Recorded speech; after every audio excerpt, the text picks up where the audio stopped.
Good morning বন্ধুরা, সবুজ moms চ্যানেলের পক্ষ থেকে তোমাদের সকলকে জানাই অনেক অনেক অনেক ভালোবাসা। আশা করি তোমরা সকলে খুব ভালো আছো, আমরাও কিন্তু ভালো আছি। আজকে সকাল থেকে একটু বেশ সাজো সাজো রব। আজকে আমার বাড়িতে কয়েকজন গেস্ট আসছে, তো তোমাদেরকে পুরো ভিডিওটা দেখতে হবে যে আজকে সবুজের সঙ্গে দেখা করতে কারা কারা আসছে। তার জন্য তো বুঝতেই পারছো স্পেশাল স্পেশাল কিছু ব্যাপার থাকবে। তো চলো গোটা ভিডিওটা কন্টিনিউ করতে থাকি। আর সবুজ কি করছে দেখবে, সবুজ কিন্তু এখনও ঘুমাচ্ছে। আর আজকে ওয়েদারের একদম খারাপ, এখনও পর্যন্ত রোদ সেইভাবে ওঠেনি।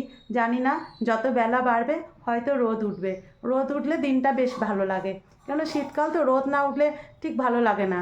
আর সকালবেলাতেই কিন্তু গরম গরম 2 কাপ চা দুজনে খেয়ে নিয়েছি। আর চলো দেখাই সবুজ কী করছে। আমার সোনা বাবাটা কিন্তু এখন বেশ ঘুমাচ্ছে। রাত্রেবেলায় কালকে ভীষণ জ্বালিয়েছে জানো, বারবার ওর ঘুম ভেঙে যাচ্ছিল, তাই ওকে আজকে এখনও তুলিনি। এই যে ও ঘুমাচ্ছে, ঘুমাক একটু। আর বাবান ঘুমানোর ফাঁকে ফাঁকে দেখো এই ঘরটা একদম আমি ঝেড়ে পরিষ্কার করে নিয়েছি, কেননা বাবান উঠলে তখন ওকে এই ঘরে নিয়ে চলে আসবো আর আমি ওই ঘরটা একটু পরিষ্কার করে নেবো। গোটা ঘর দোর কিন্তু আমি একদম পরিষ্কার করে নিয়েছি। আর রান্নাঘরের দিকেও কিন্তু কাজ চলছে। আজকে জলখাবারে ভেবেছি একটু ঘুগনি বানাবো, তাই মটর সেদ্ধ করতে দিয়েছি। তো চলো রান্নাঘরের দিকে। আমি ভেবেছি যে বাড়িতে চিকেন মহারানি বানাবো, আর তার জন্য দেখো আমি আমন্ড আর কাজু ভিজিয়ে রেখেছি, টক দই রেডি করে রেখেছি, আর একটা মশলা তৈরি করব। তো চলো মশলাটা একটু তৈরি। চিকেন মহারানি বানাবো তো একটা মশলা রেডি করব বলছিলাম, তো মশলাটা রেডি করে নিই। আর স্নান করার আগে যদি সমস্ত কিছু গুছিয়ে রেডি করে রাখি না, তাহলে রান্না করতে খুব একটা সময় লাগে না। আর সবুজের বাবাও গেছে চিকেনটা আনতে, সবুজের বাবা নিয়ে আসবে, তারপর সবুজকে ওঠাবে, মুখ টুক ধুয়ে দেবে, খাইয়ে দেবে। তার করতে করতে মশলা রেডি করে আমি স্নান টান করে রান্না বসাবো। তাহলে রেডি করা থাকলে, একদম গোছানো থাকলে আমাদের খুব একটা অসুবিধা হবে না। আর তারপর যেহেতু বন্ধুরা আসবে তাদেরকেও তো সময় দিতে হবে। সবসময় রান্নাঘরে বসে থাকবো আর ওরা একা একা গল্প করবে, সেটা তো হবে না। তোর কাজের ফাঁকে ফাঁকে যদি গল্প করি তাহলে অতটা অসুবিধা না, ওই জন্য সমস্ত কাজটা গুছিয়ে রাখবো, টুকটুক করে করে নেবো। তো চলো মশলাটা রেডি। চিকেন মহারানি বানানোর জন্য যে মশলাটা তৈরি করব, তাতে আমি 2 চামচ ধনে, 2 চামচ জিরে, 1 চামচ মৌরি আর 2টো শুকনো লঙ্কা শুকনো খোলার মধ্যে নিয়ে নিয়েছি। এবার এটা আমি ভালো করে ভেজে নেব যতক্ষণ না বেশ একটা সুন্দর স্মেল বেরোয়। তো এটা ভেজে নেওয়ার পর আমি এটা গুঁড়ো করে রেখে দেব। কিন্তু রান্নাটা আমি তোমাদেরকে আগেই বললাম পরে করব। তো সব কিছু আমি রেডি করে রেখে দেবো যাতে আমার কাজের কোনো ঝামেলা না হয়। তো এই দেখো এটা আমি ভেজে নিচ্ছি, এই 1-2 মিনিট মতো লাগবে। ভাজা হয়ে গেলে এটা গুঁড়ো করে একদম রেখে দেবো। তো চলো এটা ভাজা হোক। সবুজও ঘুম থেকে উঠে গেছে, এবার সবুজের মুখটা ধুয়ে দেওয়া হবে, লেগে যাবে। এ দেখো ঘুম থেকে উঠে থেকেই কিন্তু বদমাশি শুরু করে দিয়েছে হাতে বল নিয়ে। আর আজকে ঠান্ডাটা বেশ ভালোই আছে, তাই ছাদে নিয়ে যেতে পারলাম না। ও দেখো বিছানাপত্র কিন্তু একদম সুন্দর করে গুছিয়ে নিয়েছি। এবার জানলাটা শুধু খুলে দেবো, জানলা খুলতেও ভয় লাগছে, ভীষণ হাওয়া দিচ্ছে। তো চলো ঘর যখন গোছানো হয়ে গেল, এবার 2 কাপ চাটা খেয়ে নিই আমি আর ওর বাবা, তারপরে কিন্তু স্নান করতে কিন্তু খাওয়া হয়ে গেল। দেখছো মুখটার কি অবস্থা, ঠান্ডা লেগে। তারপরে কালকে জানো 2বার পটিও করেছে, শরীরটা ওর ভালো নেই। এ দেখি নিয়ে শরীর খারাপ, ওষুধ খাচ্ছে আর যত রাগ হচ্ছে। এই দেখো ওর খাওয়া হয়ে গেল, আর আমরাও কিন্তু চা নিয়ে চলে এসেছি। চাটা খেয়ে নিই তাহলে। আর শীতকালে এরকম চা খেতে কিন্তু সত্যি বেশ ভালোই লাগে। তো চাটা স্নান করে পুজো করে আমি এবার চললাম ছাদে, সমস্ত জামা কাপড় মিলেও নিয়েছি, বাকি স্নান করার যেগুলো আছে সেগুলো মিলে নেবো। আর বন্ধুরা চলেই আসছে, অনেকটা দূরই চলে এসছে, তারপরে খাওয়া দাওয়ার ব্যবস্থা হবে। সমস্ত কিছু এগিয়ে রেখে ছাদে সব জামা কাপড় কেচে মেলা হয়ে গেছে। এতক্ষণে একটু রোদটা উঠলো, 5 মিনিট দাঁড়িয়ে, 5 মিনিট ছাদে দাঁড়িয়ে চুলটা একটু ভিজে আছে, তো তো পুরোটা শুকানোর মতো টাইম নেই, কিন্তু একটুখানি চুলটা ঝেড়ে নেব, তাতে তাতেই শুকিয়ে যাবে। এই দেখো বেশিক্ষণ তো ছাদে সকালবেলায় বুঝতেই পারছো দাঁড়িয়ে থাকবো, সেটার উপায় নেই। তারপর যেহেতু বাড়িতে আবার সব বন্ধু বান্ধবরা আসছে, একটা আলাদাই খুশি। আর সবুজও নিচে আছে, সবুজকে ছাদে আনতে পারিনি। ওরা সবাই আসুক, সবাইকে ছাদে নিয়ে আসবো, তখন সবুজকেও নিয়ে আসবো। আজকে প্রচণ্ড হাওয়া দিচ্ছে, তাই ছাদে আনিনি, কেননা ঠান্ডা তো লেগেই গেছে সবুজের।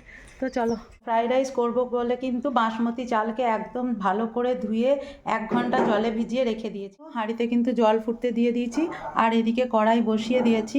এই যে সবজিগুলো ভেজে নেবো, গাজর আর বিনস আর ক্যাপসিকাম, মটরশুঁটি। তো কড়াইয়ে চলো ঘি আর একটু সাদা তেল দিয়ে দিই, আর জলটা একটু ভালো মতো গরম, কিন্তু একদম ভালো মতো গরম হয়ে গেছে। এই সময় কিন্তু আমি জলের মধ্যে একটু সাদা তেল, দারচিনি, লবঙ্গ, তেজপাতা দিয়ে চালটা দিয়ে দেবো।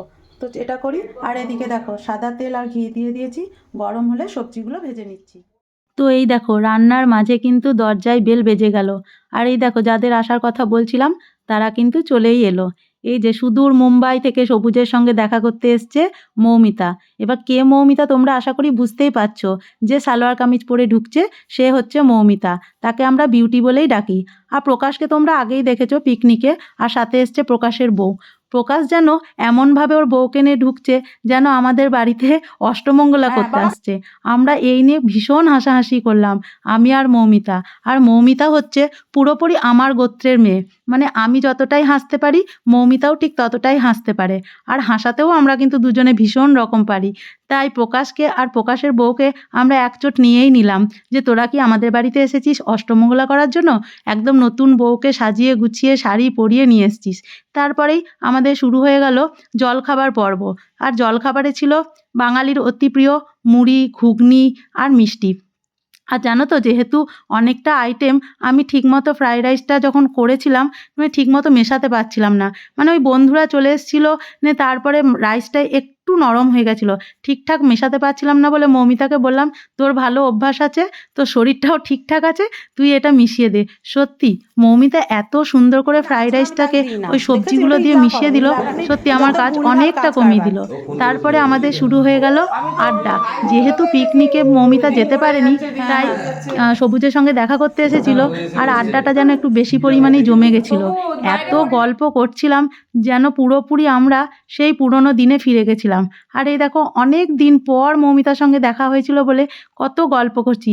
আর সাথে আর ওই যে বলেছিলাম তোমাদেরকে যে প্রকাশের বউ যে একজনের বন্ধু ওয়াইফ, সেটা কিন্তু আমরা বুঝতেই পারিনি।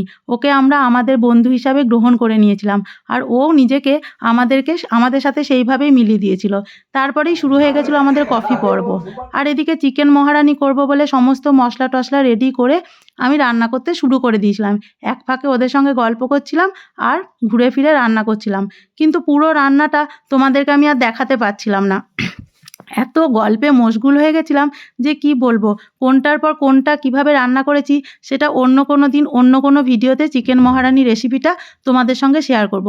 তবে যেটুকু পারছি সেটুকু তোমাদেরকে দেখিয়েছি। এই দেখো মশলার সাথে চিকেনগুলো দিয়ে দিলাম, এবার একটু ভাজা ভাজা হবে। কিন্তু ওই যে বললাম গল্পের ফাঁকে ফাঁকে কী করে কী করেছি নিজেও বুঝতে পারিনি। তবে হ্যাঁ, রান্নাটা খেয়ে ওরা কিন্তু বলেছিল যে ভালো হয়েছে। দেখছো কেমন করে মশলার সাথে চিকেনটাকে করছি, মিশিয়ে নিচ্ছি আর কি। তারপরে এই দেখো আমরা কিন্তু আবার গল্পে চলে এসেছি, ওদিকে রান্না কিন্তু হচ্ছে। আর এদিকে ভিডিও কল লাগিয়ে দিয়েছে প্রকাশ। আমাদের আরও 2-1 বন্ধুকে গ্রুপ কলে নিয়ে নেওয়া হয়েছে, যে আমরা পম্পার বাড়িতে এসে কি আনন্দ করছি সেটা দেখানোর জন্যই ও কিন্তু গ্রুপ কল লাগিয়ে দিয়েছে। মানে বাকিদেরও আসার কথা ছিল, কিন্তু সবাই এসে পৌঁছাতে পারেনি, যেহেতু এই পিকনিক ছিল তারপরে আবার হুটোহুটি আসা, তাই সবাই আসতে পারেনি। তাই গ্রুপ কলেই ওরা কিন্তু বেশ আনন্দ করছিল। এই দেখো সাথে আর একজন বন্ধুও চলে এসছে, এর নাম হচ্ছে গোপী, এও আমাদের কলেজ লাইফেরই বন্ধু। আর ওই যে সবুজের জন্য চিপস, কেক, আরও কত কী যে সব নিয়ে এসছে, আমি বকাবকি করছিলাম যে এত কিছু আনার কী দরকার ছিল। আর সবুজকে দেখছো, ওগুলো পেয়ে কত খুশি। দেখো বাড়িতে কোনো আত্মীয় স্বজন এলেই সবুজে এত খুশি হয়ে যায় যে কি বলবো। ওই দেখো ও যেন গল্পে রীতিমতো সাড়া ফেলে দিয়েছে, একদম হাত নেড়ে নেড়ে মামাদের সাথে গল্প করছে। ওই দেখো ওকে দেখো সাইড থেকে কীরকম করছে। তো এই দেখো গল্প করতে করতে কিন্তু চিকেন মহারানি আমার একদম পুরোপুরি তৈরি হয়ে গেছে। রঙটা কি সুন্দর হয়েছে তাই না? দেখতে সত্যি তোমাদেরকে কি বলবো, খুবই সুন্দর লাগছিল। আর পাশে বসিয়ে দিয়েছিলাম বেগুন ভাজা। এই যে আমাদের আরেকজন বন্ধুও কিন্তু বাড়িতে চলে এসছে। ঝুম তোমরা আগেই দেখেছো পিকনিকে ভীষণ রকম নাচ করছিল। তারপরে পিকনিকে কি গল্প করেছি, কীরকম আনন্দ করেছি, আর বন্ধুদের দুটো গল্প, পুরোনো দিনে কলেজে কীরকম গল্প করেছি সেইগুলো নিয়ে আমরা সবাই মিলেমিশে ভীষণ হাসাহাসি করছি। আর মেয়েরা একজোট হলে বুঝতেই পারছো যে তারা কীরকম গল্প গুজব শুরু করে দেয়। আমাদের মেয়েদের গল্প যে কোন পাশ থেকে কোন পাশে যাচ্ছে তার কোনো ইয়ত্তা নেই। কোথাও কখনো হাতের আঙুল, কোথাও কখনো শাড়ির গল্প, কখনো গয়নার গল্প, কখনো পুজোর গল্প, এরকম একে অপরের গল্প করতে করতে হেসে লুটোপুটি খাচ্ছি। আর সবুজও কিন্তু ভীষণ এনজয় করছে। আর প্রকাশের কাজ হচ্ছিল প্রত্যেকটা বন্ধুকে একবার করে গ্রুপ কলে নেওয়া। এই যে দেবশ্রীকেও কিন্তু গ্রুপ কলে নেওয়া হলো, আর সেটা আমি আবার ক্যামেরা বন্দি করেছি। নিয়ে একসঙ্গে বলছি, তুই আসতে পারিসনি তো কি হয়েছে, তুই এইভাবেই আমাদের সঙ্গে এনজয় কর। আর এই দেখো এরকম গল্প করতে করতে খাবার টাইম চলে এলো। আর খাবারের মধ্যে ছিল ফ্রাইড রাইস, ছিল চিকেন মহারানি, বেগুন ভাজা, আর ছিল চাটনি, পাঁপড় ভাজা। দেখো সবাই কত এনজয় করে খাচ্ছে। আর সবাই কিন্তু সেদিনকে চিকেন মহারানি রান্নাটার ভীষণ প্রশংসা করেছে। এই নিয়ে প্রায় 4-5 বার আমি চিকেন মহারানি রান্নাটা করলাম। রেসিপিটা অন্য কোনো দিন অন্য কোনো ব্লগে অবশ্যই তোমাদের সাথে শেয়ার করব। আর সবুজও ভীষণ কিন্তু ভালো করে খেয়েছিল। সবুজের রান্নাগুলো খুব পছন্দ হয়েছিল। আর সবচেয়ে পছন্দের খাবার ছিল পাঁপড় ভাজা। সবুজ সেটা কিন্তু বারবার নিয়ে নিয়ে খাচ্ছিল। আর তোমরা হয়তো ভাববে যে পম্পা সবাইকে নিয়ে খেতে বসেছে, তাহলে স্বরূপদা কোথায় গেল? আসলে স্বরূপদা তো চিকেন টিকেন খায় না, তাই স্বরূপদা টেবিলে বসেনি। স্বরূপদা কিন্তু ভেতরের রুমে বসেছে। স্বরূপদার জন্য কিন্তু পনিরের আইটেম করে দিয়েছিলাম। ও পনির, চাটনি, পাঁপড় ভাজা এইসব দিয়ে খাবারটা খেয়ে নিয়েছে। আর ও বলল যে আমি টেবিলে বসবো না, তোমরা খাচ্ছ তোমরা খাও, আমি ভেতরে বসছি। এই খাওয়া দাওয়ার পর্বে ওরা খাওয়া দাওয়ার শেষে আর কি আমরা সকলে মিলে ছাদে চলে এলাম।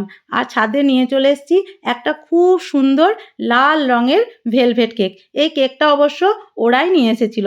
ওরা বলল যেহেতু ডিসেম্বর মাসে 12 তারিখ সবুজের জন্মদিন গেছে, তাই আজকের কেকটা ওরা সবুজকে দিয়ে কাটাবে। আমি তো ভীষণ রকম খুশি হয়ে গেলাম, কেননা একদিন বলেইছিলাম যে সবুজের জন্মদিনটাকে সেলিব্রেট করব, আর এটা ওরাই ইচ্ছেটা প্রকাশ করলো বলে খুব ভাল লাগলো।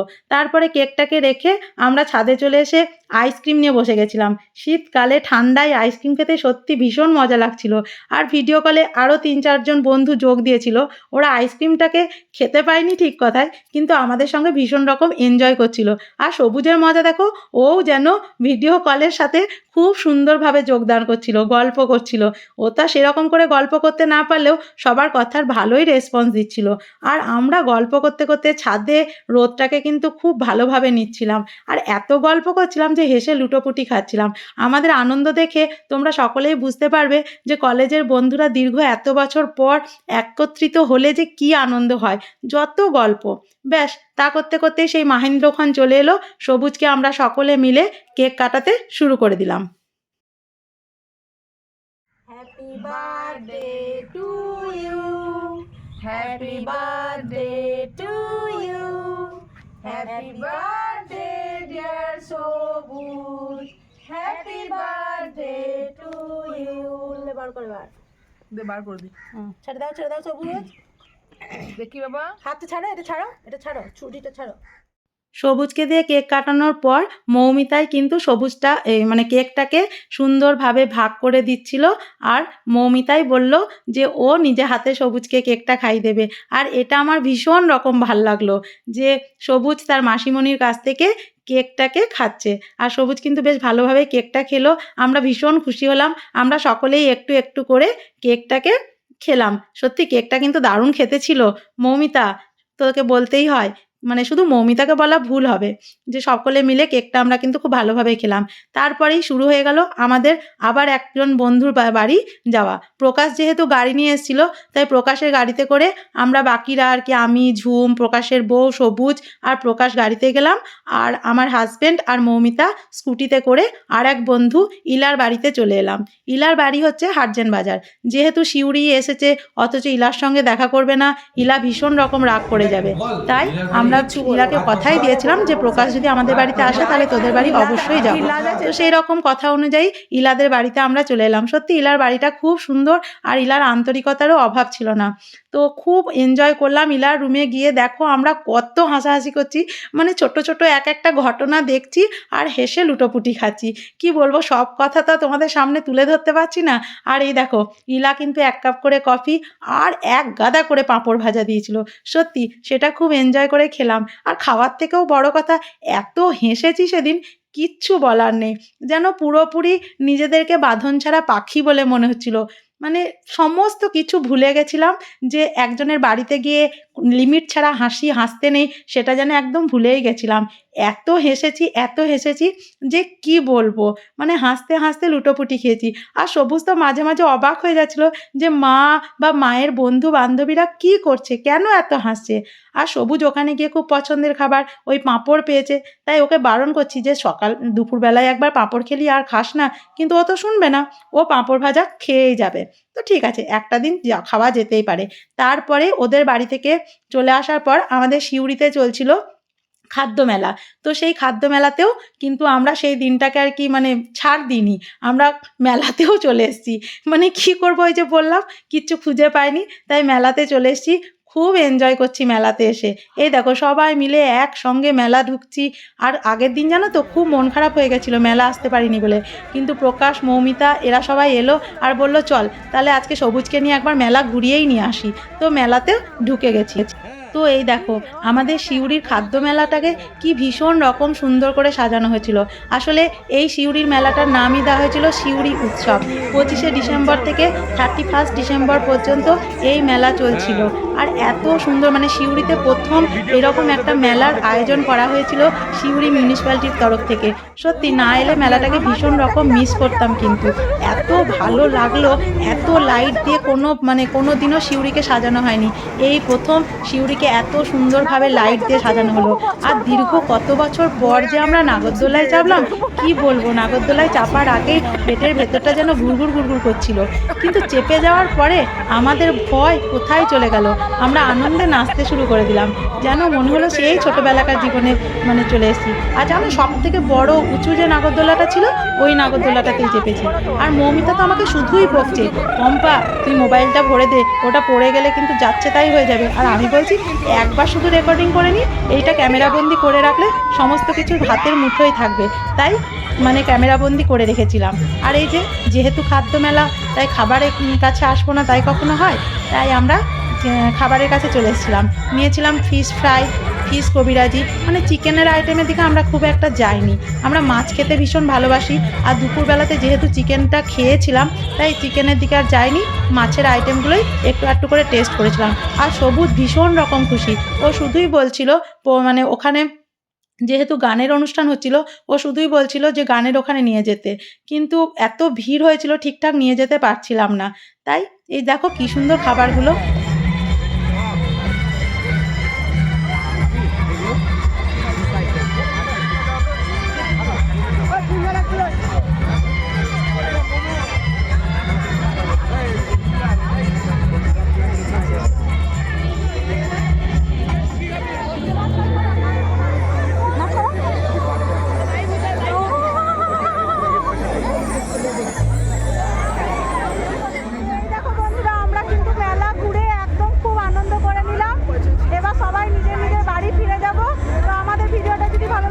অবশ্যই একটা লাইক, কমেন্ট আর শেয়ার করে দিও। আর চ্যানেলের প্রথম দর্শক